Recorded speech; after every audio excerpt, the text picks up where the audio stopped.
आज के इस वीडियो लेक्चर में आपको मिलने वाला है एनसीईआरटी कक्षा 10 भूगोल के संपूर्ण चैप्टर्स का यहाँ पर निचोड़। सबसे पहले हम समझते हैं कि संसाधन अर्थात रिसोर्सेस क्या होता है। वह प्रत्येक वस्तु जिससे मानव आवश्यकताओं की पूर्ति में सहायता मिल सके, साथ ही आर्थिक रूप से संभाव्य और सांस्कृतिक रूप से मान्य हो, उसे संसाधन कहा जाता है। के आधार पर इसे दो कैटेगरी में डिवाइड किया गया है। एक होता है आपका जैव संसाधन और दूसरा होता है अजैव संसाधन। जैव संसाधन जिसे हम बायोलॉजिकल रिसोर्सेस कहते हैं, इन संसाधनों में जीवन व्याप्त होता है। किसमें? जैव संसाधन में। जैसे आप यहाँ पर देख सकते हैं, मनुष्य, पशुधन, वनस्पति, मत्स्य जीवन आदि, ये सभी किसमें आएंगे? आपके जैव संसाधन में। बात करते हैं यहाँ पर अजैव संसाधन की, जिसे हम नॉन बायोलॉजिकल रिसोर्सेस बोलते हैं। ये निर्जीव वस्तुओं से बने होते हैं, जैसे धातुएं और चट्टानें। क्वेश्चन आपका पूछा जाता है कि निम्नलिखित में से अजैव संसाधन का उदाहरण है, या फिर अजैव संसाधन है या नहीं है, लाइक दैट क्वेश्चन आपके। उसके बाद हम बात करते हैं बेस्ड ऑफ फाइनलिटी अर्थात समाप्यता के आधार पर संसाधन। इसकी अब हम इसको देखते हैं। तो सबसे पहले आप यहाँ पे देख पा रहे हैं रिन्यूएबल अर्थात नवीकरण। जिन संसाधनों को भौतिक, रासायनिक या यांत्रिक प्रक्रियाओं द्वारा नवीकृत या पुनः बनाया जा सकता है, उन्हें क्या कहते हैं? नवीकरणीय संसाधन कहा जाता है। जैसे है आपका सौर ऊर्जा, पवन ऊर्जा, जल ऊर्जा, वन ऊर्जा, वन्य जीवन। ये सभी उदाहरण हैं नवीकरण संसाधन के। ध्यान देना, इट्स इम्पॉर्टेंट। नॉन रिन्यूएबल अर्थात अनवीकरण, इन संसाधनों के विकास में लाखों वर्ष लग जाते हैं। जैसे खनिज और जीवाश्म ईंधन, इनके बनने में लाखों वर्ष लग जाते हैं।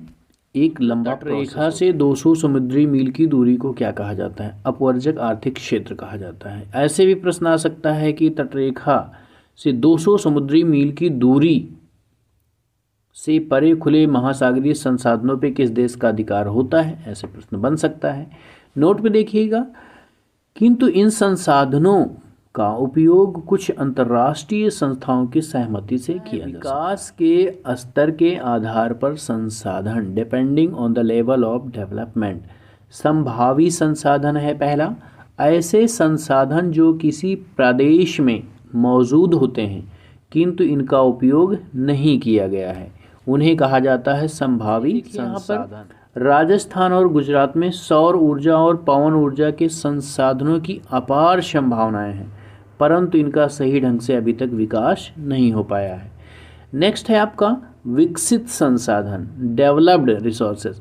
वे संसाधन जिनका सर्वेक्षण किया जा चुका है, उपयोग की गुणवत्ता और मात्रा निर्धारित की जा चुकी है, उन्हें विकसित संसाधन कहा जाता है। जल क्या है? जल दो गैसों हाइड्रोजन और ऑक्सीजन का मिश्रण है। सतत पोषणीय विकास, ऐसे विकास जिनमें भविष्य में आने वाली पीढ़ियों की आवश्यकताओं की पूर्ति को प्रभावित किए बगैर वर्तमान पीढ़ी द्वारा अपनी आवश्यकताओं की पूर्ति की जाए, इसे ही सतत पोषणीय विकास कहा जाता है। प्रथम अंतर्राष्ट्रीय पृथ्वी सम्मेलन ये हुआ था जून 1992 में।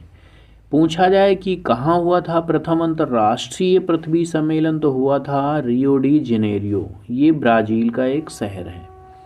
इसमें कितने देशों ने भाग लिया था? ऐसा प्रश्न आएगा तो 100+ देशों ने इसमें पार्टिसिपेट किया था या भाग लिया था। उद्देश्य क्या था इसका? उद्देश्य की बात अब हम करें। इसका आयोजन विश्व स्तर पर पर्यावरण संरक्षण और सामाजिक आर्थिक विकास की समस्याओं का समाधान ढूंढने के लिए किया गया था। इस सम्मेलन में वन सिद्धांतों पर सहमति जताई गई थी। 21वीं शताब्दी में सतत पोषणीय विकास के लिए एजेंडा 21 को स्वीकृति है कि एजेंडा 21 का मुख्य उद्देश्य क्या था? प्रत्येक स्थानीय निकाय अपना स्थानीय एजेंडा 21 तैयार करे। देखिए, ध्यान देना, जो प्रथम अंतर्राष्ट्रीय पृथ्वी सम्मेलन जून 1992 हुआ था, उसमें एजेंडा 21 बनाया गया। एजेंडा 21 का मुख्य उद्देश्य था क्या था भैया, कि प्रत्येक स्थानीय निकाय अपना स्थानीय एजेंडा खुद बनाए। भारत में संसाधन नियोजन के उद्देश्य की पूर्ति के लिए प्रथम पंचवर्षीय योजना से ही प्रयास संसाधनों के संरक्षण के संबंध में कहा था, हमारे पास हर व्यक्ति की आवश्यकताओं की पूर्ति के लिए बहुत कुछ है, लेकिन किसी के लालच की संतुष्टि के लिए नहीं है।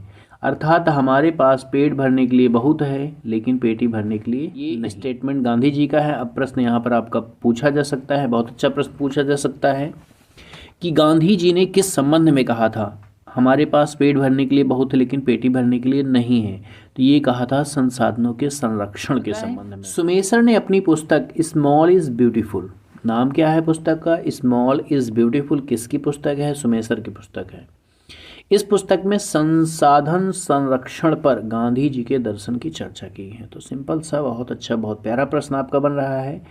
पूछा जाए कि सुमेसर ने अपनी पुस्तक स्मॉल इज ब्यूटीफुल में गांधी जी के किस विषय से जुड़े विचार पर, दर्शन पर चर्चा की है, तो संसाधन संरक्षण विषय में लगभग 43% पर मैदान है। अब प्रश्न आपका पूछा जाए कि भैया कितने प्रतिशत क्षेत्रफल पर मैदान है भारत में, तो कितना हो गया 43%, जो कृषि और उद्योग के विकास के लिए सुविधाजनक है। तो सीधी सी बात है, जो समतल स्थान होगा, बढ़िया होगा, तो वहाँ पे क्या होगा, वहाँ पे कृषि कार्य अच्छे से हो जाएगा। तो हाँ, आगे है पर्वत पूरे भूक्षेत्र के 30% भाग पे फैला। अब हम पर्वत की बात करते हैं, तो पर्वत कितने प्रतिशत भाग पे फैला है, 30% भाग पे फैला है। देश का लगभग 27% भाग कैसा है, पठारी। भारत का कुल भौगोलिक क्षेत्रफल 32.8 लाख वर्ग किलोमीटर है।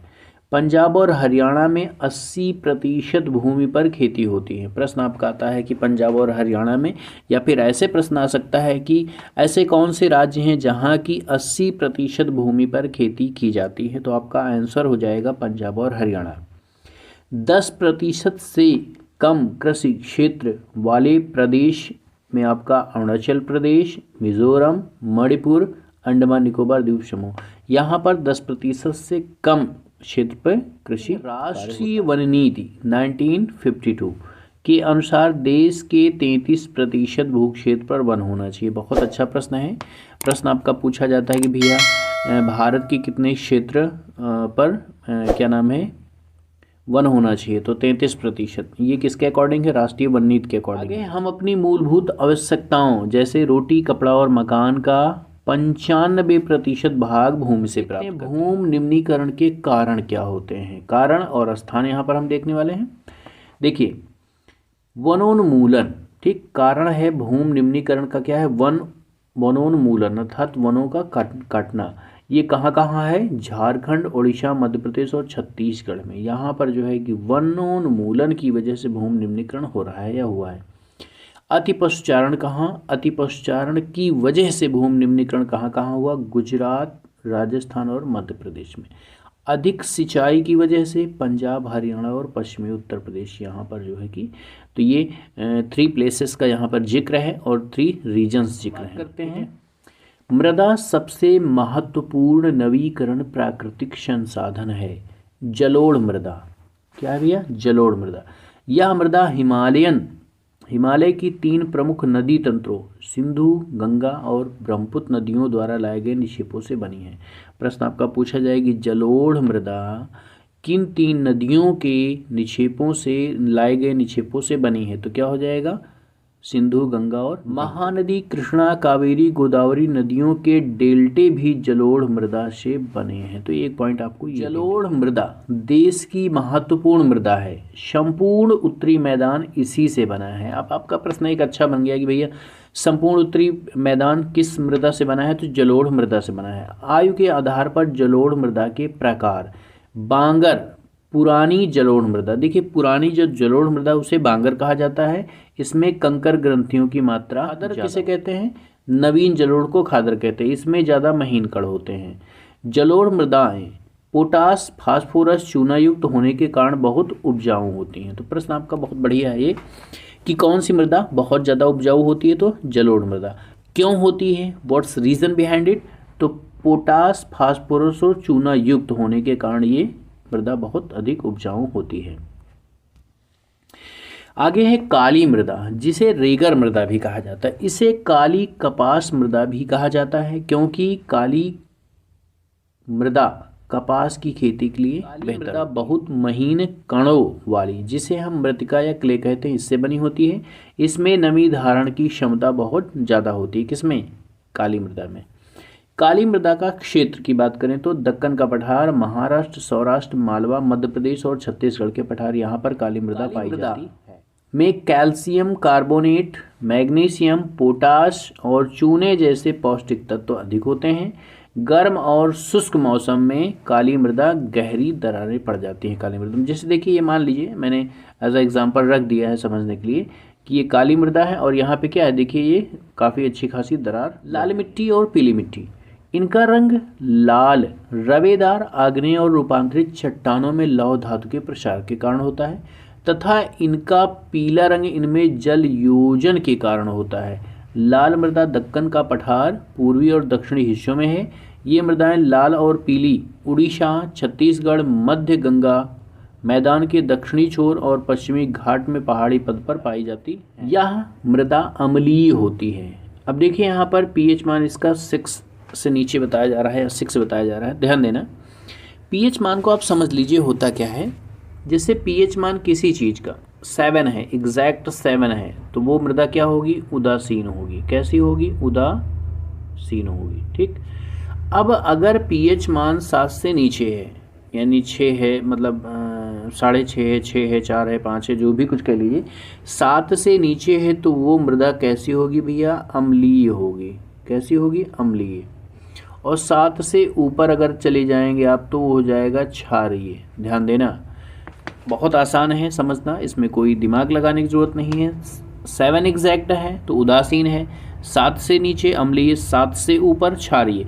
देखिए 7 से नीचे अम्लीय होता है, पहले आ आता है, तो इस तरीके से आपको आसान रहेगा कि आ आता है तो अम्लीय हो जाएगा, बाद में छ आता है तो क्षारीय हो जाएगा। प्रायः पौधों के पोषक तत्वों की कमी होती है। तमिलनाडु, आंध्र प्रदेश और केरल की लाल लैटेराइट मृदाएं काजू की फसल के लिए अक्षय होती हैं। मरुस्थलीय मृदा, ये मृदाएं रेतीली और लवणीय होती हैं। इनका रंग लाल होता है, लाल और भूरा। राजस्थान में इन मृदाओं को कृषि योग्य बनाया गया है। अपर्दन क्या होता है इसको हम समझते हैं। बहाव की प्रक्रिया को मृदा अपर्दन कहा जाता है। मृदा अपर्दित भूमि जोतने योग्य नहीं रहती, इसे उत्खात भूमि अर्थात बैड लैंड भी कहा जाता है। चंबल बेसिन में ऐसी भूमि को खड्ड भूमि कहा जाता है। बहुत अच्छा प्रश्न है, पूछा जाए कि चंबल बेसिन में मृदा अपर्दित भूमि को क्या कहा जाता है? खड्ड भूमि कहा जाता है। अब हम बात करते हैं सोपान कृषि की। पश्चिमी और मध्य हिमालय में सोपान कृषि या सीढ़ीदार कृषि काफ़ी विकसित है। सोपान कृषि अपर्दन को नियंत्रित करती है। बहुत अच्छा प्रश्न है कि कौन सी ऐसी कृषि है जो मृदा अपर्दन को नियंत्रित करती है, तो हो जाएगा सोपान कृषि, हो जाएगा सीढ़ीदार कृषि, हो जाएगा पट्टी कृषि। पौनों द्वारा जनित बल को कमजोर करने के लिए फसलों के बीच में घास की पट्टी उगाई जाती है, जिसे पट्टी कृषि कहा जाता है। बहुत अच्छा प्रश्न है, पूछा जाए कि पौनों द्वारा जनित बल को कमजोर करने के लिए फसलों के बीच में क्या बनाया जाता है, तो भैया घास की पट्टियां बनाई जाती हैं। यहाँ पे कई जगह पे प्रश्न हमने दिए हैं एमसीक्यू टाइप के, तो उनके उत्तर आपको पता है तो अच्छी बात है, अदरवाइज उनके आंसर आपको जानने हैं तो कमेंट बॉक्स जरूर चेक कर लीजिए। किस संसाधनों में से भिन्न को पहचाने? ऑप्शन है मनुष्य, बी है पशुधन, सी है चट्टान, डी है वनस्पति। सेकंड क्वेश्चन है तटरेखा से 200 समुद्री मील की दूरी अपवर्जक आर्थिक क्षेत्र से परे महासागरीय संसाधनों पर किसी देश का अधिकार नहीं होता, फिर भी इन संसाधनों का उपयोग किया जा सकता है। स्थानीय सरकार की अनुमति से, कुछ अंतर्राष्ट्रीय संस्थाओं की सहमत से, सी है भारत सरकार की सहमत से, डी है अमेरिका की सहमत से। अगला प्रश्न है पवन ऊर्जा और सौर ऊर्जा के संसाधनों की अपार संभावना है राजस्थान और उत्तर प्रदेश में, उत्तर प्रदेश और गुजरात में, गुजरात और केरल में, डी ऑप्शन है राजस्थान और इसका यौगिक है हाइड्रोजन और ऑक्सीजन का, ऑक्सीजन और कार्बन डाइऑक्साइड का, हाइड्रोजन और नाइट्रोजन का, डी ऑप्शन है ऑक्सीजन और नाइट्रोजन का। पांचवा प्रश्न है प्रथम पृथ्वी सम्मेलन का आयोजन कब किया गया था? 1999, 1992, 1975, 1951।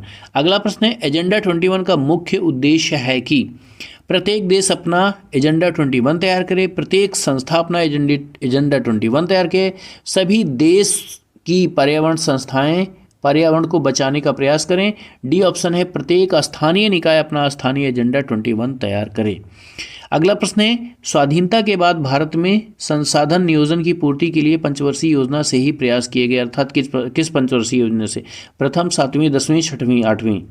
अगला प्रश्न है आपका हमारे पास पेट भरने के लिए बहुत है लेकिन पेटी भरने के लिए नहीं है, यह कथन संबंधित है डॉक्टर अंबेडकर से, नेहरू से, सरदार पटेल से, गांधी जी से?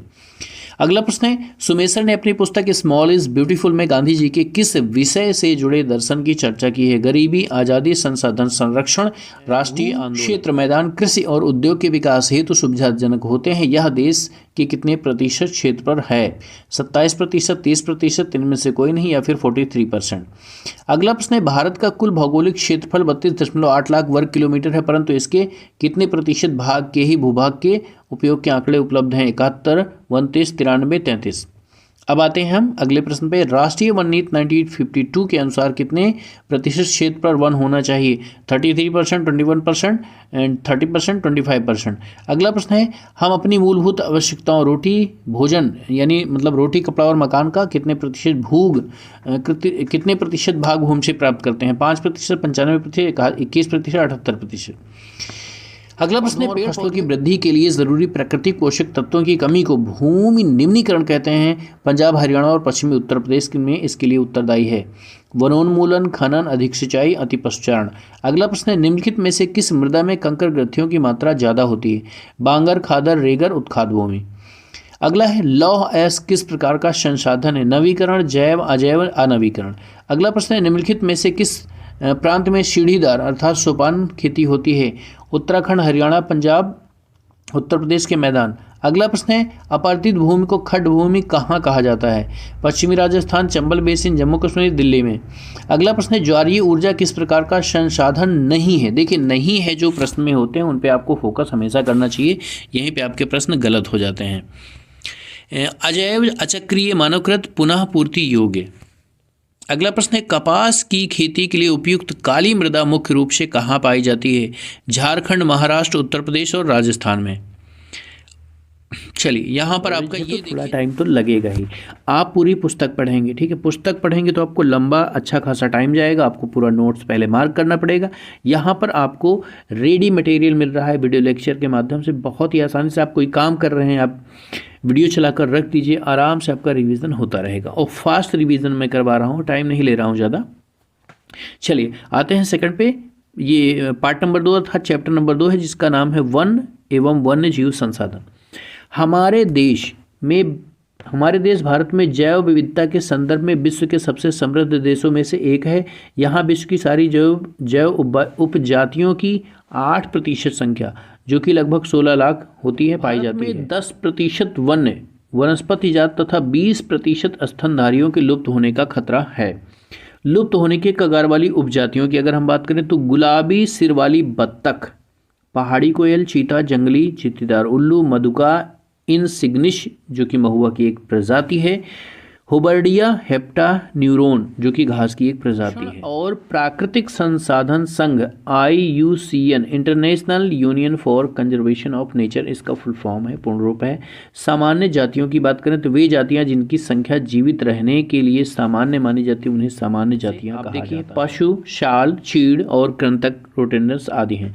संकटग्रस्त जातियां कौन होती है? जिनके लुप्त होने का खतरा है उन्हें संकटग्रस्त जातियां कहा जाता है, जिससे भारतीय जंगली गधा, काला हिरण, मगरमच्छ, गैंडा, शेर पूंछ वाला बंदर, संगाई यानी मणिपुरी हिरण जातियां। वे जातियां जिनकी संख्या घट रही है उन्हें सुभेद जातियां कहा जाता है, जैसे नीली भेड़, एशियाई हाथी, डॉल्फिन गंगा नदी की। लुप्त जातियों की बात करें तो एशियाई चीता, गुलाबी सिर वाली बत्तख, ये एक ऐसी जातियां हैं भैया ये लुप्त हो चुकी हैं। ये रहने वाला दुनिया का सबसे तेज स्तनधारी प्राणी चीता बिल्ली परिवार का है, जिसकी रफ्तार 112 किलोमीटर प्रति घंटा होती है। देखिए यहाँ पर अब पूछा जाए कि किस परिवार का है तो बिल्ली परिवार का है, ये इंपॉर्टेंट है। और मध्य भारत में झूम अर्थात स्थानांतरित खेती अथवा स्लैश एंड बर्न खेती के चलते वनों की कटाई या निम्नीकरण। हिमालयन यो यह चीड़ प्रकार का एक सदाबहार वृक्ष है। नोट में देखिए यह हिमाचल प्रदेश और अरुणाचल प्रदेश में पाया जाता है। टकसोल की बात करें, व्हाट इज टकसोल? पेड़ की छाल, पत्तियों, टहनियों और जड़ों से टकशोल नामक रसायन निकाला जाता है। इससे बनने वाली दवाई विश्व में सबसे अधिक बिकने वाली कैंसर औषधि के रूप में प्रयोग की जाती है। किससे? भारतीय वन्यजीव संरक्षण अधिनियम 1972 में लागू हुआ था। प्रोजेक्ट टाइगर की बात करें तो ये प्रोजेक्ट टाइगर आपका 1973 में शुरू हुआ था। प्रमुख बाघ संरक्षण परियोजनाएं हैं, ये अब यहाँ पर देखेंगे किस राज्य में स्थित हैं। जैसे है आपका कार्बेट राष्ट्रीय उद्यान, ये आपका उत्तराखंड में है। सुंदरवन राष्ट्रीय उद्यान आपका पश्चिम बंगाल में है, मध्य प्रदेश में है। सरिस्का राष्ट्रीय उद्यान राजस्थान है। मानस बाघ रिजर्व असम में है। पेरियार बाघ रिजर्व केरल में। टिहरी उत्तराखंड में किसानों ने बीज बचाओ आंदोलन और 9 दाने आंदोलन चलाया था। प्रश्न बहुत बढ़िया है, पूछा जाए कि बीज बचाओ आंदोलन कहाँ चलाया गया था, 9 दाने आंदोलन कहाँ चलाया गया था, तो उत्तराखंड में चलाया गया था, उत्तराखंड के टिहरी में चलाया गया था। यह आंदोलन रासायनिक उर्वरकों के खिलाफ था। कौन सा? आपका बीज बचाओ और 9 दाने। देखिए यहाँ पर कुछ प्रश्न रखे हैं। निम्नलिखित में से कौन सा तरीका समुदायों की सीधी भागीदारी नहीं करता? संयुक्त वन प्रबंधन, बीज बचाओ आंदोलन, चिपको आंदोलन, वन्य जीव पशु विहार परिसीमन। अगला प्रश्न, इनमें से कौन सी टिप्पणी प्राकृतिक वनस्पति जात और प्राणी जात के ह्रास का सही कारण नहीं है? देखिए क्या है, नहीं है।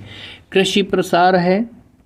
अगला है पशुचारण और ईंधन लकड़ी एकत्रित करना, बृहत स्तरीय विकास परियोजनाएं, तीव्र औद्योगिकरण एवं शहरीकरण। इनके मैंने बता दिया कि इनके उत्तर जानना है आपको तो कमेंट बॉक्स जरूर चेक कर लेना। अब है यहाँ पर चैप्टर नंबर 3 जल संसाधन। विश्व में कुल जल का 96.5% भाग कहाँ है? महासागरों में है। देखिए यहाँ पर 2.5% जो जल है 100% में वो अलवणीय है। अलवणीय का मतलब जिससे नमक की मात्रा नहीं, अर्थात वो पीने योग्य है। जबकि 97.5% जल जो है हमारा क्या है? लवणीय है, अर्थात उसमें नमक है।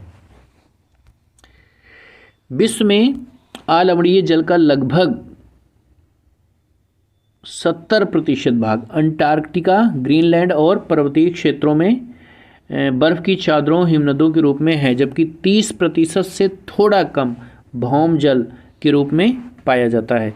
भारत विश्व की वृष्टि का 4% हिस्सा प्राप्त करता है। 2025 तक भारत का एक बड़ा हिस्सा जल की कमी महसूस करेगा। प्रश्न आपका बहुत बढ़िया है, पूछा जाए कि मतलब अनुमान के अनुसार कब तक भारत का एक बड़ा हिस्सा जल की कमी को महसूस करेगा? तो भैया सन 2025 तक। 25 सेंटीमीटर औसत वार्षिक वर्षा वाले देश इजराइल में जल का कोई अभाव नहीं है। जबकि अपने देश में 114 सेंटीमीटर औसत वार्षिक वर्षा होने के बावजूद भी देश के किसी न किसी भाग में सूखा पड़ जाता है।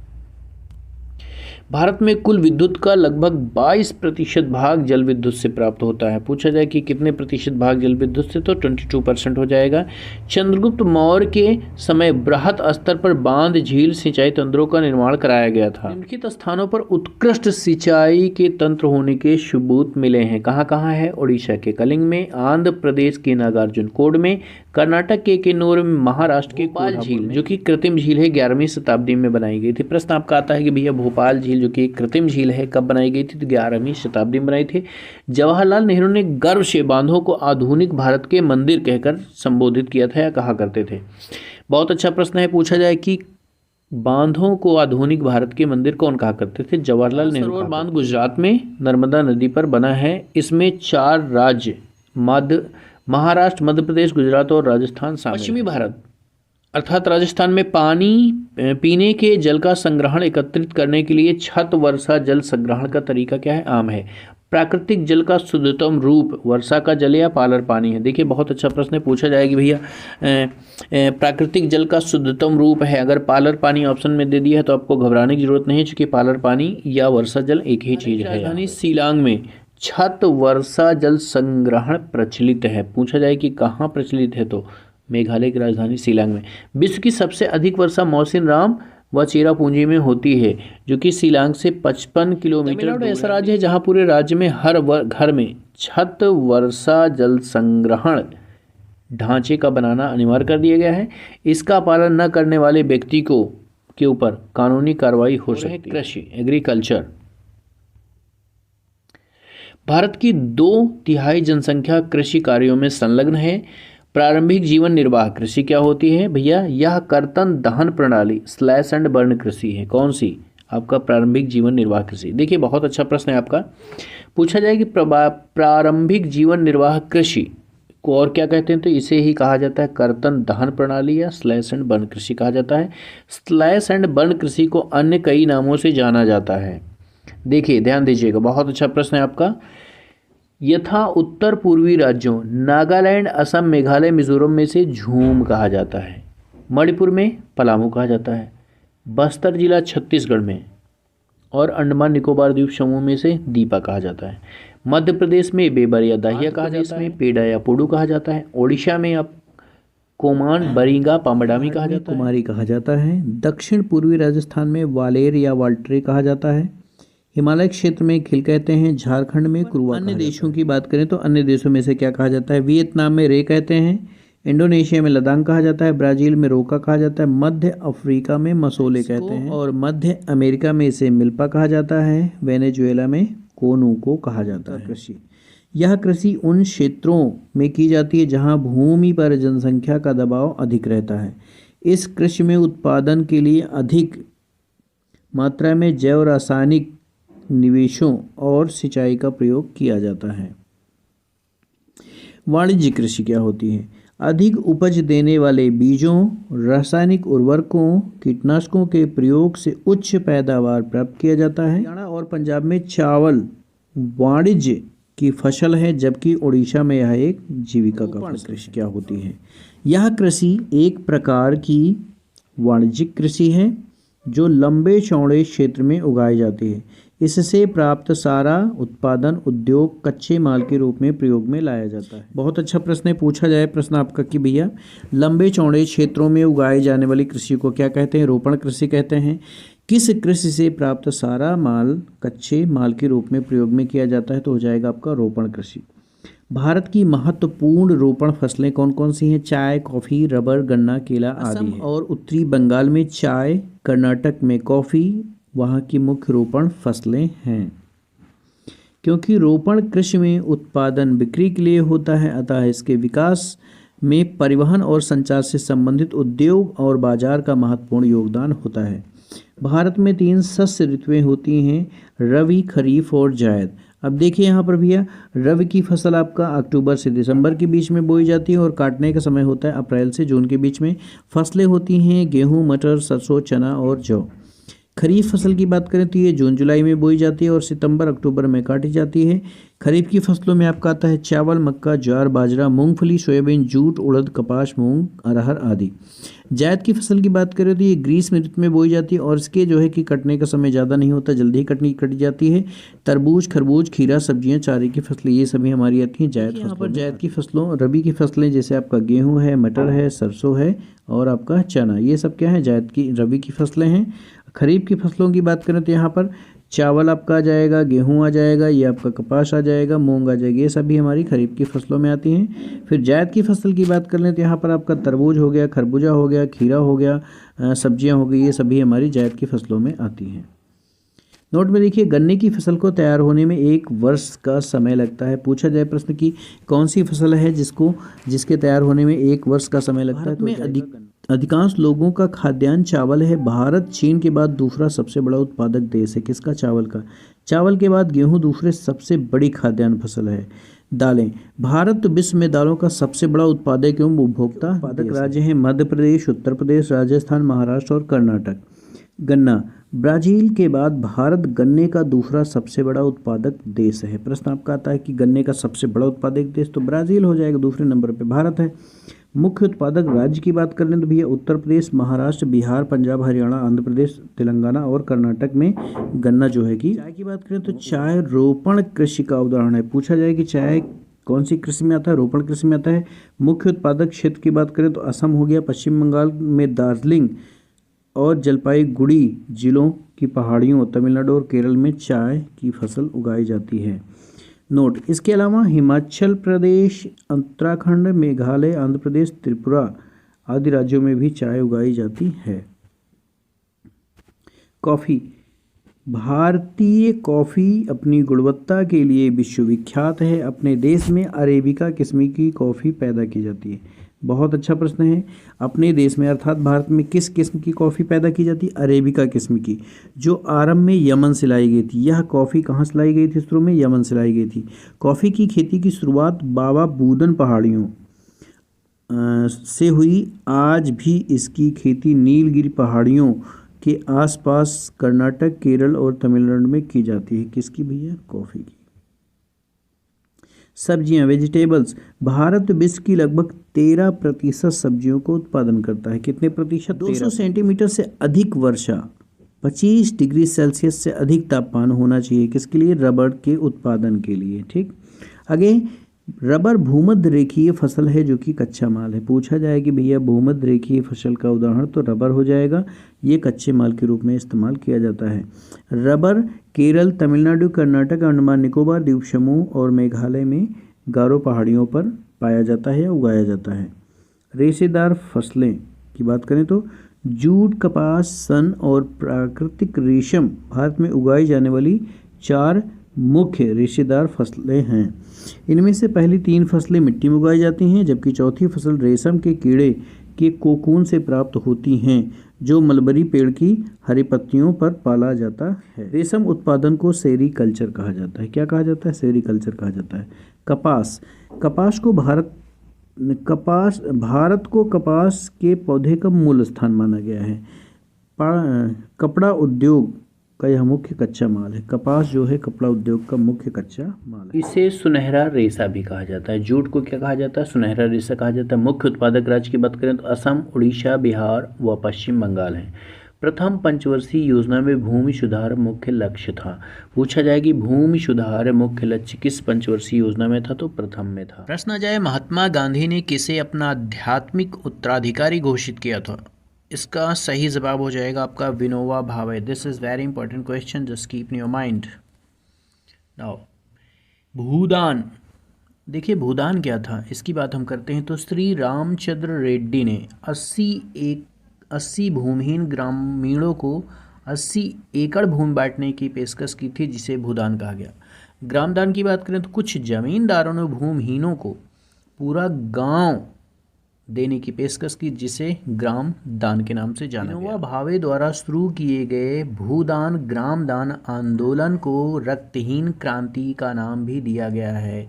बहुत ही अच्छा प्रश्न है। पूछा जाए कि रक्तहीन क्रांति किस आंदोलन को कहा गया था, तो आपका जवाब हो जाएगा भूदान ग्रामदान आंदोलन। कृषि भारतीय अर्थव्यवस्था के लिए रीढ़ की हड्डी रही है या है? गरीबी रेखा के नीचे वालों को बीपीएल कहा जाता है, जिसका मतलब होता है बिलो पॉवर्टी लाइन। गरीबी रेखा के ऊपर वालों को एपीएल कहा जाता है, जिसका मतलब होता है एबव पॉवर्टी लाइन। अगला है चंपारण आंदोलन। चंपारण आंदोलन की बात की जाए तो यहाँ पर ये 1917 में हुआ था। बिहार में चंपारण आंदोलन की शुरुआत किस लिए हुई थी, ये पूछा जाए तो भैया बिहार के किसानों पर नील की खेती के लिए दबाव डाला गया था, प्रेस किया गया था, जबरदस्ती करने के लिए कहा गया था। इसी के विरोध में चंपारण आंदोलन 1917 में शुरू किया गया। बायोडीजल फसल, बायोडीजल फसल का उदाहरण पूछा जाए तो 2 फसलों का नाम यहाँ पे है, जट्रोफा और जोजोबा। ये 2 फसलें बायोडीजल की श्रेणी में आ जाएंगी। अब यहाँ पर कुछ MCQs क्वेश्चन हमने रखे हैं।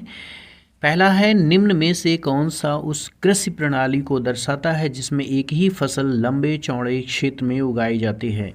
ऑप्शन ए स्थानांतरित कृषि, ऑप्शन बी रोपण कृषि, ऑप्शन सी है बागवानी कृषि, ऑप्शन डी है गहन कृषि। इसका सही जवाब है रोपण है। चैप्टर नंबर 5 जिसका नाम है खनिज तथा ऊर्जा संसाधन। फ्लूराइड जो कि दांतों को गलने से बचाता है, फ्लूओराइड नामक खनिज से प्राप्त होता है। ये देखिए बहुत अच्छा प्रश्न है यहाँ पर। ये क्या है? दांतों को गलने से बचाता है। सिंपल सा प्रश्न आ जाए कि निम्नलिखित में से कौन सा तत्व दांतों को गलने से बचाता है? दांतों को किससे गलने से बचाता है? तो क्या हो जाएगा? फ्लूराइड। अब देखिए आगे है ज़्यादातर दंत मंजन टिटेनियम ऑक्साइड से सफ़ेद बनाए जाते हैं। दंत मंजन जो सफ़ेद होते हैं किसकी वजह से होते हैं, ऐसा प्रश्न आए तो टिटेनियम ऑक्साइड है। कुछ दंत मंजन जो चमक देते हैं उसका कारण क्या है? अभ्रक है। प्रश्न आपका घुमा फिरा के कैसे भी आ सकता है कि दांतों की चमक बरकरार रखने के लिए या दांतों की चमक बनाए रखने के लिए दंतमंजन में क्या प्रयोग किया जाता है? तो क्या हो जाएगा? ब्रश व टूथपेस्ट। क्या कह रहा है? टूथ ब्रश व टूथपेस्ट ट्यूब पेट्रोलियम से प्राप्त प्लास्टिक से बनाए जाते हैं। हम बात करते हैं खनिज। खनिज एक प्राकृतिक समरूप तत्व है जिनकी एक निश्चित आंतरिक संरचना है। खनिज प्रकृति में अनेक रूपों में पाए जाते हैं जिसमें हीरा, डायमंड जैसा कठोर तत्व व चूने जैसे नरम तत्व भी शामिल हैं। खनिजों के वर्गीकरण की बात करें तो यहाँ पर खनिजों का वर्गीकरण दिया गया है। पहला है लौह धातु जिनमें लोहे का अंश होता है जैसे लौह एस्क, मैग्नीज, निकल, कोबाल्ट आदि। दूसरा है अलौह धातु, तांबा, सीसा, जस्ता, बॉक्साइड आदि। बहुमूल्य खनिज सोना, चांदी, प्लेटिनम आदि है। आधात्विक खनिज में आपके अभ्रक, नमक, पोटास, सल्फर, बलुआ पत्थर, संगमरमर, चूना पत्थर आदि आते हैं। खनिज ऊर्जा की बात कर लें तो कोयला, पेट्रोलियम तथा प्राकृतिक गैस इसमें आते हैं। नोट में देखिए सामान्यतः खनिज अयस्कों में पाए जाते हैं। प्रश्न बहुत अच्छा है ये कि खनिज किस में पाए जाते हैं? तो अयस्कों में ही पाए जाते हैं खनिज। खनिज प्रायः दिए गए समूहों से प्राप्त होते हैं। समूहों को हम यहाँ डिस्कस करने वाले हैं नीचे। तो देखिए पहले आपका क्या है? पहले आपका आग्नेय तथा कायांतरित चट्टानों से प्राप्त खनिज। कायांतरित चट्टानों को रूपांतरित भी कहा जाता है, जस्ट कीप इन माइंड। जस्ता, तांबा, जिंक, सीसा आदि ये सब क्या है भैया? ऐसे खनिज हैं जो आग्नेय चट्टानों से प्राप्त किए जाते हैं। अवसादी चट्टानों से कौन से खनिज मिलते हैं? कोयला तथा अन्य लौह अयस्क जैसे जिप्सम, पोटास, नमक, सोडियम आदि ये सब किससे मिलते हैं? अवसादी चट्टानों से प्राप्त किए जाते हैं। अगला है धरातलीय चट्टानों के अपघटन से बॉक्साइट प्राप्त। पहाड़ियों के आधार पर क्या है? पहाड़ियों के आधार पर तथा घाटी तल की रेत में जलोढ़ जमाव के रूप में कुछ खनिज पाए जाते हैं। ये निक्षेप प्लेसर निक्षेप के नाम से जाने जाते हैं। इनमें पाए जाने वाले खनिज सोना, चांदी, टिन तथा प्लेटिनम हैं। अब लास्ट है सागरीय जल से मिलने वाले खनिज। नमक, मैग्नीशियम, ब्रोमाइन ये सब महासागरीय जल में मिलने वाले खनिज हैं। प्रश्न आपका सकता है कि निम्नलिखित में से कौन सा खनिज महासागरीय जल से प्राप्त किया जाता है? Right whole. चेरापूंजी व जोवाई में कोयले का खनन परिवार के सदस्य के द्वारा एक लंबी संकीर्ण सुरंग के रूप में किया जाता है जिसे रैट होल कहा जाता है। बहुत अच्छा प्रश्न यहाँ पे बन सकता है यूपीएससी लेवल पे। हालांकि अब तो वर्तमान में सभी लेवल में टफ कर दिया गया है, लेवल बढ़ा दिया गया है। तो बहुत अच्छा प्रश्न है कि कहाँ पर कोयले का खनन परिवार के सदस्य के द्वारा एक लंबी संकीर्ण सुरंग के रूप में किया जाता है जिसे कहा जाता है, ऐसे भी आ सकता है जिसे कहा जाता है रैट होल, कुछ भी करके ऐसे ऑप्शन दे दिया जाएगा। या फिर कहाँ किया जाता है ये इंपॉर्टेंट है। कुदरे कन्नड़ भाषा में कुदरे शब्द का अर्थ होता है घोड़ा। क्या होता है? कुदरे शब्द का अर्थ होता है घोड़ा। कर्नाटक के पश्चिमी घाट की सबसे ऊंची चोटी घोड़े के मुख के समान है। किसके समान है? घोड़े के मुख के समान है। बैलाडीला। बैलाडीला की पहाड़ियाँ बैल की डील से मिलती जुलती हैं, इसीलिए इसे बैलाडीला नाम दिया गया। बहुत अच्छा। देखिए यहाँ पे ये जो आपका हम्प है, ठीक है, ये जो उठा हुआ है जिसे कोबड़ कहते हैं आप, इसी को कहा गया है डील। ठीक, इसी से मिलती जुलती, इसीलिए क्या इसका नाम दे दिया गया है? बैलाडीला नाम दे दिया गया। भारत में लौह अयस्क। उड़ीसा, यहाँ उच्च कोटि का हेमेटाइट किस्म का लौह अयस्क मयूरभंज व केंदुझर जिलों में बादाम पहाड़ खदानों से निकाला जाता है। बहुत अच्छा प्रश्न, इसको ध्यान देना। कहाँ पर? ये इंपॉर्टेंट है। झारखंड की बात करें तो यहाँ सिंहभूमि जिले में गुआ तथा नोआ मंडी से हेमेटाइट अयस्क का खनन होता है। बस्तर, चंद्रपुर पेटी। यह पेटी महाराष्ट्र व छत्तीसगढ़ राज्यों के अंतर्गत आती है। बस्तर जिले छत्तीसगढ़ में बैलाडीला पहाड़ी श्रृंखलाओं में अति उत्तम कोटि का हेमेटाइट पाया जाता है। मैग्नीज की बात कर लें यहाँ पर तो मैग्नीज मुख्य रूप से इस्पात के विनिर्माण में प्रयोग किया जाता है। प्रश्न आपका आ जाए कि मैग्नीज का मुख्य रूप से किसमें प्रयोग किया जाता है? तो इस्पात के विनिर्माण में। 1 टन, क्या कह रहा? 1 टन बनाने में लगभग 10 किलोग्राम मैग्नीज लगता है। इसका उपयोग ब्लीचिंग पाउडर, कीटनाशक दवाएं व पेंट बनाने में किया जाता है। देखिए बहुत अच्छा प्रश्न है कि 10 किलोग्राम मैग्नीज से कितना इस्पात बनाया जा सकता है? 1 टन इस्पात बनाया जा सकता है। नोट में देखिए, देश में उड़ीसा मैग्नीज का सबसे बड़ा उत्पादक राज्य है। बहुत अच्छा प्रश्न है। देश में मैग्नीज का सबसे बड़ा उत्पादक राज्य पूछ लिया जाए तो क्या हो जाएगा? उड़ीसा हो जाएगा। तांबा। मध्य प्रदेश की बालाघाट खदानें देश का लगभग 52% तांबा उत्पन्न करती हैं। झारखंड। झारखंड का सिंहभूम जिला तांबे का मुख्य उत्पादक है। राजस्थान की खेतड़ी खदानें भी तांबे के लिए प्रसिद्ध है। देखिए इसमें आप लोग प्रीवियस ईयर के पेपर देखते होंगे तो खेतड़ी का जिक्र बहुत बार रहा है, ये कई बार पूछा गया है प्रश्न में। तांबे का उपयोग मुख्यतः बिजली के तार बनाने, इलेक्ट्रॉनिक और रासायनिक उद्योगों में किया जाता है। बॉक्साइट की अब बात करें तो ओडिशा भारत का सबसे बड़ा बॉक्साइट उत्पादक राज्य है। भारत में बॉक्साइट निक्षेप मुख्यतः अमरकंटक पठार, मैकाल पहाड़ियों तथा बिलासपुर कटनी के पठारी प्रदेशों में पाए जाते हैं। यद्यपि अनेक अयस्कों में एल्यूमिनियम पाया जाता है, परंतु सबसे अधिक एल्यूमिना क्ले जैसे दिखने वाले पदार्थ बॉक्साइट से ही प्राप्त किए जाते हैं। सम्राट नेपोलियन तृतीय, देखिए सम्राट नेपोलियन तृतीय क्या करता था, अपने कपड़ों पर एल्यूमिनियम के बने हुक व बटन का प्रयोग करता था। अपने खास मेहमानों को एल्यूमिनियम के बर्तन में भोजन कराता था, जबकि आम मेहमानों को सोने व चांदी के बर्तनों में भोजन कराता था। अब देखिए यहाँ पर आपको कुछ समझ में नहीं आएगा कि जैसे जो खास होते थे उनको एल्यूमिनियम के, और जो आम होते थे नॉर्मल उनको क्या सोने व चांदी के। जबकि हम लोग अभी इस वर्तमान में सोचेंगे कि सोना चांदी तो ज़्यादा मतलब महंगा है या जो कुछ भी है, तो यहाँ पर उस ज़माने की बात है और सवाल ये था कि उसको क्या अच्छा लगता था नेपोलियन तृतीय को। अभ्रक, अभ्रक की बात कर लें तो अभ्रक के निक्षेप छोटा नागपुर पठार के उत्तरी किनारों पर पाए जाते हैं। बहुत अच्छा है। अभ्रक के निक्षेप कहाँ पाए जाते हैं, छोटा नागपुर पठार के उत्तरी किनारों पर।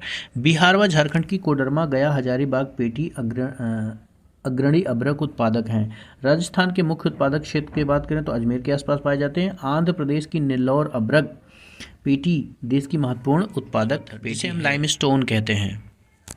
सीमेंट उद्योग का एक आधारभूत कच्चा माल है। बहुत अच्छा प्रश्न है कि पूछा जाए कि भैया सीमेंट उद्योग का मुख्य कच्चा माल क्या है, तो चूना पत्थर ही होता है। चूना पत्थर लौह प्रगलन की भट्टियों के लिए अनिवार्य है। यह मुख्यतः अवसादी चट्टानों से पाया जाता है। बहुत अच्छा प्रश्न है, चूना पत्थर किन चट्टानों से पाया जाता है, तो just keep in your mind, बहुत बढ़िया बहुत प्यारा प्रश्न है कि अवसादी चट्टानों से पाया जाता है। ऊर्जा संसाधन के प्रकार की बात करें तो ऊर्जा संसाधन के दो प्रकार यहाँ पर दिए गए हैं, परंपरागत और गैर परंपरागत। अब हम बात करते हैं सबसे पहले ऊर्जा के परंपरागत साधन की। तो ऊर्जा के परंपरागत साधन में आपका लकड़ी, उपले, कोयला, पेट्रोलियम, प्राकृतिक गैस तथा विद्युत आते हैं। जस्ट ध्यान देना, यहाँ पर बहुत अच्छा प्रश्न है। मैं बता रहा हूँ आपको कि जो ये ऊर्जा के संसाधन की बात कर रहा है, परंपरागत गैर परंपरागत, यहाँ से प्रश्न पूछे जाते हैं और यही आता है, यहाँ पर प्रश्न आपका यही पूछा जा सकता है कि ऊर्जा के निम्नलिखित में से ऊर्जा के परंपरागत साधन हैं या गैर परंपरागत साधन हैं, तो ये आपको ध्यान रखना है। अब हम बात करते हैं ऊर्जा के गैर परंपरागत साधन की। तो सौर ऊर्जा, पवन ऊर्जा, ज्वारीय ऊर्जा, भूतापीय ऊर्जा, बायोगैस तथा परमाणु ऊर्जा, ये सभी ऊर्जा के गैर परंपरागत साधन के रूप में प्रयोग किए जाते हैं। कोयला, भारत में कोयला बहुतायत मात्रा में पाए जाने वाला जीवाश्म ईंधन है। एंथ्रासाइट सर्वोत्तम गुण वाला कोयला है। देखिए बहुत अच्छा प्रश्न है ये कि सबसे उच्च कोटि का कोयला कौन सा होता है, एंथ्रासाइट होता है। लिग्नाइट एक निम्न कोटि का भूरा कोयला है। लिग्नाइट की बात करें तो ये निम्न कोटि का कोयला है और कैसा होता है, भूरा होता है। यह मुलायम नमी युक्त होता है। लिग्नाइट के प्रमुख भंडार कहाँ हैं, तमिलनाडु के नेवली में हैं। बिटुमिनस की अब हम बात करें तो बिटुमिनस भी एक कोयले का प्रकार है। गहराई में दबे तथा अधिक तापमान से प्रभावित कोयलों को बिटुमिनस कहा जाता है। वाणिज्यिक प्रयोग में यह सर्वाधिक लोकप्रिय है। भारत में कोयले के दो प्रमुख शैल क्रम पाए जाते हैं, एक है गोंडवाना क्रम, एक है डिस्कस करते हैं कि गोंडवाना कोयले। तो ये भैया धातु शोधन कोयला इसे कहा जाता है। इसके प्रमुख क्षेत्र हैं दामोदर घाटी, पश्चिम बंगाल तथा झारखंड, झरिया, रानीगंज, बोकारो। यहाँ पर आपका गोंडवाना क्रम के कोयले के क्षेत्र पाए जाते हैं। टर्शियरी कोयले के प्रमुख क्षेत्रों में बात करें तो मेघालय, असम, अरुणाचल प्रदेश व नागालैंड हैं। पेट्रोलियम, भारत में कोयले के बाद ऊर्जा का दूसरा प्रमुख संसाधन पेट्रोलियम या खनिज तेल है। भारत में अधिकांश पेट्रोलियम की उपस्थिति टर्शियरी युग की शैल संरचनाओं व भ्रंश ट्रैप में है। भारत में कुल पेट्रोलियम उत्पादन का 63% भाग बॉम्बे हाई से मिलता है, 18% भाग गुजरात से, जबकि 16% भाग असम से प्राप्त होता है। अंकलेश्वर क्या बन रहा है, अंकलेश्वर गुजरात का सबसे महत्वपूर्ण तेल क्षेत्र है। बहुत अच्छा प्रश्न है। अंकलेश्वर किस लिए जाना जाता है, ऐसे प्रश्न आ सकता है। तो भैया तेल के लिए जाना जाता है। अंकलेश्वर है कहाँ, गुजरात में। असम भारत का सबसे पुराना तेल उत्पादक राज्य है, ये भी आज आपका अच्छा प्रश्न है। डिगबोई, नाहरकटिया और मोरन हुगरी जन असम के प्रमुख तेल उत्पादक क्षेत्र हैं। प्राकृतिक गैस, जिसे हम नेचुरल गैस कहते हैं, कार्बन डाइऑक्साइड के कम उत्सर्जन के कारण प्राकृतिक गैस को स्वच्छ व पर्यावरण अनुकूल ईंधन माना जाता है। इसे वर्तमान शताब्दी का ईंधन भी कहा जाता है। बहुत ही अच्छा प्रश्न यहाँ पर आपका पॉइंट मिल रहा है। वर्तमान शताब्दी का ईंधन किसे कहा जाता है, तो प्राकृतिक गैस को कहा जाता है। कृष्णा गोदावरी नदी बेसिन में प्राकृतिक गैस के विशाल भंडार खोजे गए हैं। पश्चिमी तट के साथ मुंबई, हाई, खंबात की खाड़ी, अंडमान निकोबार द्वीप समूह में प्राकृतिक गैस के भंडार हैं। 1700 किलोमीटर लंबी HVJ, जिसे Hazira Vijaypur Jagdishpur gas pipeline Bombay high और बसीन को पश्चिम व उत्तरी भारत के उर्वरक, विद्युत व अन्य औद्योगिक क्षेत्रों से जोड़ती है। का पूर्ण रूप पूछा गया है कई बार, तो भैया कंप्रेस्ड नेचुरल गैस होता है, जिसे हिंदी में कहते हैं संपीड़ित प्राकृतिक गैस। इसका उपयोग वर्तमान में गाड़ियों में लोकप्रिय हो रहा है। इससे होता क्या है कि पॉल्यूशन नहीं होता। जल विद्युत की बात करें तो यहाँ पे देखिए, जल विद्युत तेज बहते जल से हाइड्रो टरबाइन चलाकर विद्युत उत्पन्न की जाती है, जो कि एक नवीकरण योग्य संसाधन के श्रेणी में आता है। ताप विद्युत कोयला, पेट्रोलियम तथा प्राकृतिक गैस के प्रयोग से उत्पन्न की जाती है। ताप विद्युत ग्रह अनवीकरण योग्य जीवाश्म ईंधन का प्रयोग कर विद्युत उत्पन्न करते हैं। विद्युत परियोजना की अब हम बात कर लें तो भैया, विद्युत परियोजनाएं भाखड़ा नागल बांध, दामोदर घाटी, कोपिली हाइडल परियोजना। नवीकरण योग्य ऊर्जा संसाधन, सौर ऊर्जा, पवन ऊर्जा, ज्वारीय ऊर्जा, जैविक ऊर्जा, अपशिष्ट पदार्थ से जनित ऊर्जा, ये सभी नवीकरण योग्य ऊर्जा संसाधन की श्रेणी में आते हैं। नवीकरण योग्य ऊर्जा संसाधन, सौर ऊर्जा, पवन ऊर्जा, ज्वारीय ऊर्जा, जैविक ऊर्जा, अवशिष्ट पदार्थ से जनित ऊर्जा, इन्हें नवीकरण योग्य ऊर्जा संसाधन कहा जाता है। इन्हें गैर परंपरागत साधन भी कहा जाता है। आणविक ऊर्जा की बात करें तो यह ऊर्जा अणुओं की संरचना बदलने से प्राप्त की जाती है। यूरेनियम और थोरियम झारखंड और राजस्थान की अरावली पर्वत श्रेणी में पाए जाते हैं। इनके प्रयोग से परमाणु आणविक ऊर्जा उत्पादन किया जाता है।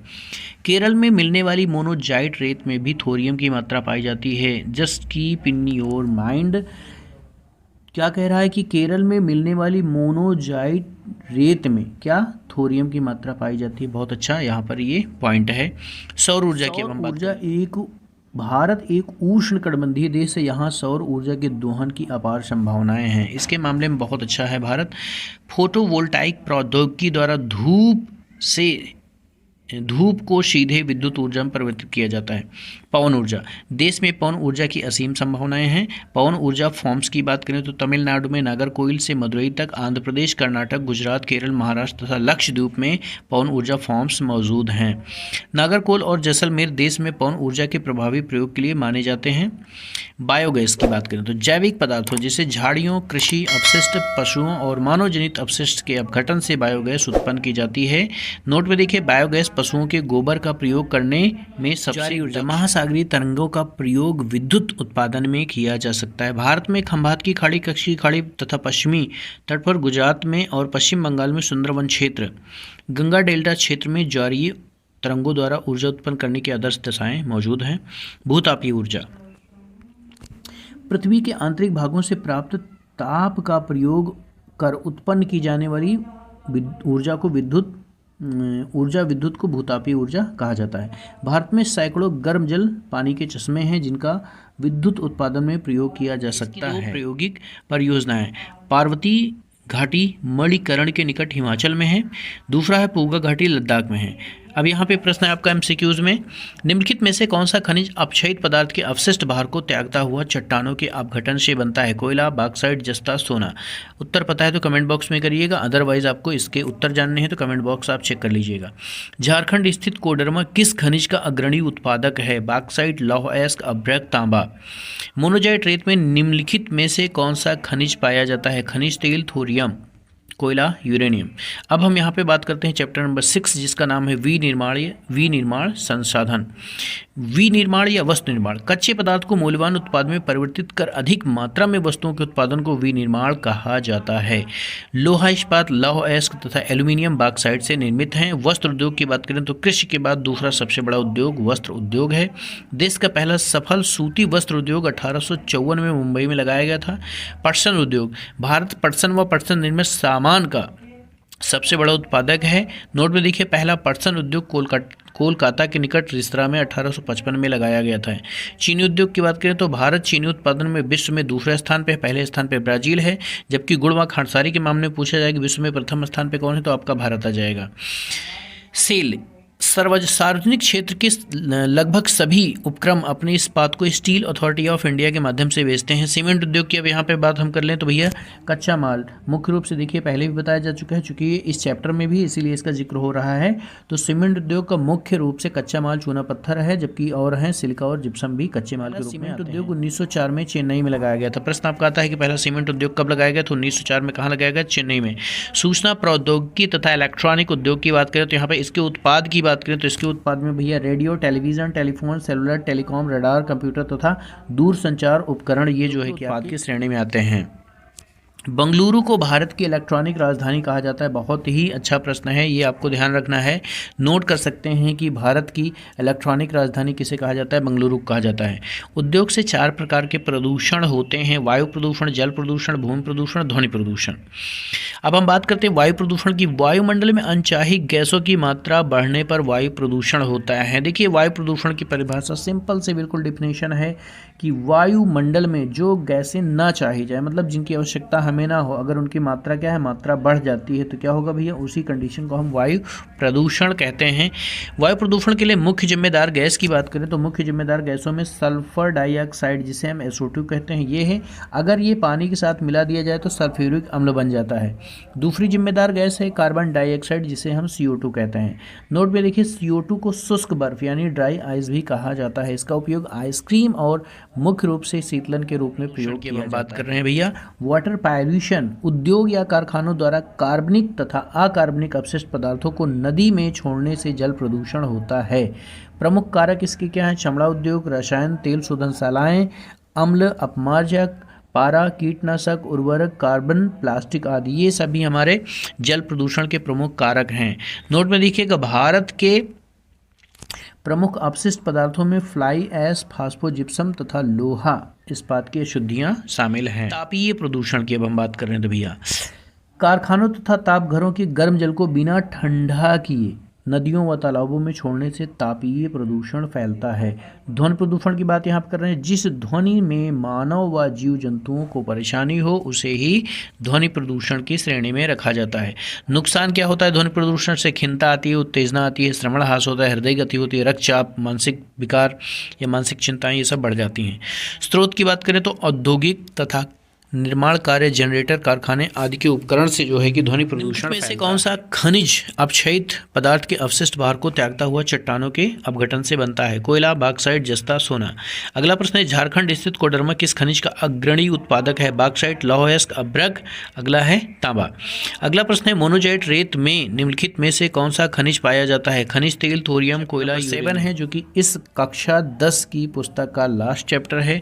कक्षा 10 की पुस्तक में चैप्टर 1 से 7 तक ही हैं और इसके पहले आपको 1 बाय 1 सारे चैप्टर हमने दिए थे। अब यहाँ पर क्या हुआ, हमने सोचा कि क्यों ना पूरी संपूर्ण बुक का निचोड़ सिर्फ और सिर्फ एक ही वीडियो लेक्चर में दे दिया जाए, तो इसीलिए यहाँ पर अब पूरे चैप्टर को कंबाइंड एक वीडियो लेक्चर में बना के आपको मिल रहा है। आपको मैं बता दूं कि आपको 6 से 10 तक की, अभी तक में तो 6 से 10 तक की जो है कि टोटल इस वीडियो को मिला करके वीडियो लेक्चर तैयार हो गया है। आप 6 से 10 तक की पुस्तक पढ़ेंगे तो आपको अच्छा खासा टाइम जाएगा। इसमें क्या है कि आपको एक वीडियो लेक्चर के माध्यम से मिल रहा है। आप कोई काम कर रहे हैं, खाना बना रहे हैं, कुछ भी कर रहे हैं, जो सीरियस पढ़ने वाले बच्चे हैं वो क्या कर सकते हैं, वीडियो को चला के रख लीजिए सामने और अपना काम करते रहिए। आपका रिवीजन फटाफट होता रहेगा। 1 घंटे 1.5 घंटे में आपकी पूरी किताब खत्म हो जाएगी। सारे चैप्टर कक्षा 6 से 10 तक की पूरी हम बात कर रहे हैं, तो ये भी आपका बहुत आसानी से रिवीजन हो जाया करेगा। आप इसको जो है कि देखते रहिए। जिससे आपकी तैयारी बेहतर हो सके। अब हम यहाँ पर बात कर रहे हैं राष्ट्रीय अर्थव्यवस्था की जीवन रेखाएं। भारत विश्व के सर्वाधिक सड़क जाल वाले देशों में से एक है। स्वर्णिम चतुर्भुज महाराजमार्ग की अब हम बात यहाँ पे कर ले रहे हैं भैया। तो देखिए यहाँ पर मैं आपको कुछ चीज़ें बता देता हूँ, फिर उसके बाद दिखाता हूँ मैप। दिल्ली, मुंबई, चेन्नई, कोलकाता व दिल्ली को जोड़ने वाली 6 लेन वाली परियोजना है। देखिए अब पूछा जाए कि स्वर्णिम महाचतुर्भुज लेन कितने लेन वाली योजना है? 6 लेन वाली है। अब देखिए इसमें 2 गलियारे हैं। उत्तर से दक्षिण एक जाता है जो कि श्रीनगर को कन्याकुमारी से जोड़ता है। दूसरा है पूर्व से पश्चिम, यह सिलचर असम तथा पोरबंदर गुजरात को जोड़ता है। भारत, अब देखिए इसका उद्देश्य क्या है अगर हम बात की जाए तो उद्देश्य क्या है, तो भैया भारत के मेगा सिटी के मध्य की दूरी व परिवहन समय को न्यूनतम करना है, मतलब कम करना है। चलिए अब यहाँ पे देख लीजिए थोड़ा सा, ये आपका स्वर्णिम चतुर्भुज क्यों इसे कहा गया है? क्योंकि ये चतुर्भुज की टाइप का बनता है, इसीलिए इसे स्वर्णिम चतुर्भुज कहा गया है। देखिए दिल्ली से कहाँ गया? दिल्ली से मुंबई को जोड़ता है, मुंबई से फिर आपका ये चेन्नई को जोड़ता है, चेन्नई से आपका कोलकाता को जोड़ता है, फिर कोलकाता से दिल्ली के बीच में ये चला जाता है। तो चतुर्भुज की टाइप का ये जो है कि आपका ग्राफ बन रहा है, इसीलिए इसे स्वर्णिम चतुर्भुज। राष्ट्रीय राजमार्ग की बात करते हैं। नेशनल हाईवेज, राष्ट्रीय राजमार्ग देश के दूरस्थ भागों को जोड़ते हैं। राजमार्ग संख्या 1 को शेर शाह सूरी मार्ग कहा गया है जो कि दिल्ली से अमृतसर तक है। NH7 सर्वाधिक लंबा है जो कि 2369 किलोमीटर है। वाराणसी को जबलपुर, नागपुर, हैदराबाद, बेंगलुरु, मदुरई के रास्ते कन्याकुमारी से जोड़ता है। NH08 की बात करें तो ये दिल्ली और मुंबई के बीच में। NH15 राजस्थान के अधिकतर भागों को जोड़ता है। राज्य राजमार्ग, स्टेट हाईवेज, राज्यों की राजधानियों को जिला मुख्यालयों से जोड़ने वाली सड़कें राज्य राजमार्ग कहलाती हैं। इंडियन रेलवेज देश का सर्वाधिक बड़ा सार्वजनिक क्षेत्र का प्राधिकरण है। देश की पहली रेलगाड़ी की बात करी जाए कि कब चली थी, तो भैया 1853 में चली थी। मुंबई से थाने के बीच कितने किलोमीटर की बात की जाए तो 34 किलोमीटर चली। कक्षा 11 की कवर की जाएगी, उसके बाद कक्षा 12 की NCERT बुक का पूरा कलेक्शन आपको मिलेगा। ठीक है, तो आप बने रहिएगा, चैनल पे नए हैं तो सब्सक्राइब जरूर करिएगा। मीटर में यहाँ पर हम देखते हैं तो भैया बड़ी लाइन 1.76 होती है, मीटर लाइन 1.00 होती है, छोटी लाइन होती है 0.762 एंड 0.610 होता है। राष्ट्रीय जलमार्ग की अब हम बात करते हैं तो राष्ट्रीय जलमार्ग नौगम जलमार्ग संख्या 1 हल्दिया तथा इलाहाबाद के मध्य। देखिए यहाँ पर जो इम्पोर्टेंट मैं उसे फोकस कर रहा हूँ कि जलमार्ग संख्या 1 कहाँ है? हल्दिया व इलाहाबाद के बीच है। किस नदी पे बना है? तो गंगा पे बना है। इसकी लंबाई पूछी जाए तो 1620 किलोमीटर है। जलमार्ग संख्या 2 की अब हम बात करें तो ये सादिया व धुबरी के बीच है। इसकी लंबाई कितनी है? 891 किलोमीटर है। जलमार्ग संख्या 2 किस नदी पे है? ब्रह्मपुत्र नदी पे। जलमार्ग संख्या 3 की बात करें तो केरल में पश्चिम तटीय नहर कोट्टापुरम से कोलम तक, उद्योग मंडल तथा चंपकारा नहरें 205 किलोमीटर। देश का 95%, कितना? देश का 95% व्यापार समुद्रों द्वारा होता है। अगर मुद्रा के रूप में बात करें तो ये प्रतिशत हो जाएगा 60 की हम बात करते हैं यहाँ पर। भारत की 7516.6 किलोमीटर लंबी समुद्र तट रेखा है जिसके सहारे 12 प्रमुख व 200 मध्यम छोटे पत्तन हैं। अब यहाँ पर बात कर लिया जाए, तटरेखा की बात की जा रही तो सबसे लंबी समुद्र तटरेखा वाला राज्य पूछा जाएगा तो गुजरात हो जाएगा। क्या हो जाएगा? गुजरात हो जाएगा। और सबसे छोटी समुद्र तटरेखा वाला राज्य पूछ लिया जाए तो हो जाएगा आपका गोवा। कांडला ज्वारीय पत्तन, देखिए अब यहाँ पर प्रश्न ऐसे आता है कि कांडला कैसा पत्तन है? तो भैया ज्वारीय पत्तन है। स्वतंत्रता प्राप्ति के बाद कांडला पत्तन पहले पत्तन के रूप में विकसित किया गया था। मारमगाओ पत्तन, लौह अयस्क के निर्यात के संदर्भ में मारमगाओ पत्तन देश का महत्वपूर्ण पत्तन है। प्रश्न आपका आ सकता है कि लौह के निर्यात के रूप में प्रमुख प्रसिद्ध पत्तन कौन सा है? मारमगाओ है। न्यू मंगलोर पत्तन की बात करें तो ये आपका कर्नाटक में है। कोची पत्तन लैगून के मुहाने पर स्थित एक प्राकृतिक पत्तन है। अब यहाँ पर प्रश्न आपका आ जाएगा कि भैया लैगून के मुहाने पर स्थित प्राकृतिक पत्तन का उदाहरण है तूतीकोरन, चेन्नई, विशाखापट्टनम, मुंबई, कोची पत्तन। ऐसे के प्रश्न आ जाएंगे तो क्या हो जाएगा? कोची पत्तन आपका सही हो जाएगा। तूतीकोरन पत्तन तमिलनाडु में स्थित एक प्राकृतिक पत्तन है। तूतीकोरन पत्तन कैसा है? तो भैया प्राकृतिक है कि कृत्रिम है? तो ये प्राकृतिक है। कहाँ है? तमिलनाडु में है।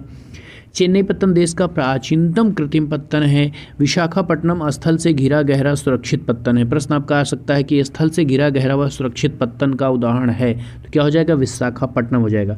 पारादीप पत्तन की बात करें तो पारादीप पत्तन उड़ीसा राज्य में पड़ता है, ये लौह अयस्क का निर्यात करता है। कोलकाता एक ज्वारीय पत्तन है, इस पत्तन के बढ़ते व्यापार को कम करने के लिए, देखिए जिसे लोड ज़्यादा पड़ रहा है किसी के ऊपर, तो उसको कम करने के लिए या उसकी सहायता करने के लिए क्या हल्दिया सहायक पत्तन को विकसित किया गया। एक प्राकृतिक पत्तन है, इस पत्तन के अधिक परिवहन को ध्यान में रखकर इसके सामने जवाहरलाल नेहरू पत्तन को विकसित किया गया है। बहुत अच्छा प्रश्न, इन सब पॉइंट्स को नोट कीजिएगा जरूर। राष्ट्र का आर्थिक बैरोमीटर किसे कहा जाता है, ध्यान दीजिएगा। एक देश के अंतर्राष्ट्रीय व्यापार की प्रगति उसके आर्थिक वैभव का सूचक है, इसीलिए इसे राष्ट्र का आर्थिक बैरोमीटर कहा जाता है। अब यहाँ पर कुछ MCQs हैं। ये है, निम्नलिखित में से कौन सा पत्तन पूर्वी तट पर स्थित है जो अंतः स्थलीय तथा अधिकतम गहराई का पत्तन है तथा पूर्ण सुरक्षित है। ऑप्शन आपके सामने हैं, चेन्नई, पारादीप, विशाखापट्टनम, तूतीकोरन। अगला आपका प्रश्न है, निम्न में से कौन सा शब्द दो या दो से अधिक देशों के व्यापार को दर्शाता है। आंतरिक व्यापार, अंतर्राष्ट्रीय व्यापार, बाहरी व्यापार या स्थानीय व्यापार। तो देखिए दोस्तों, यहाँ पर आपका कक्षा 10 की भूगोल, जिसे भारत 2 कहा गया है, ये समाप्त हो गई है। ये वीडियो लेक्चर आपको कैसा लगा, पसंद लाइक करिएगा, चैनल पर नए हैं तो सब्सक्राइब जरूर करिएगा, और ऐसी ही NCERT की पूरी सीरीज़ देखने के लिए आप चैनल पे बने